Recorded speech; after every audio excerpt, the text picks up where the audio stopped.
चौधरी परवेज इलाही नए वजीर आला पंजाब होंगे। हमजा शहबाज का इंतखाब कल अदम, 186 वोट बहाल। सुप्रीम कोर्ट ने डिप्टी स्पीकर की रूलिंग गलत करार दे दी।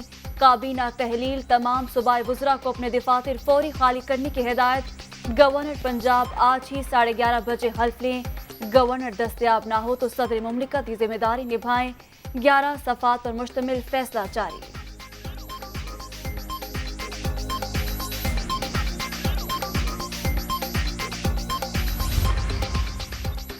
अदालती फैसला आते ही काफ लीग और पीटीआई कारकुनों की बड़ी तादाद चौधरी परवेज इलाही के घर पहुंच गई। लाहौर के चौधरी ज़हूर इलाही रोड पर जश्न का समा, नारेबाजी।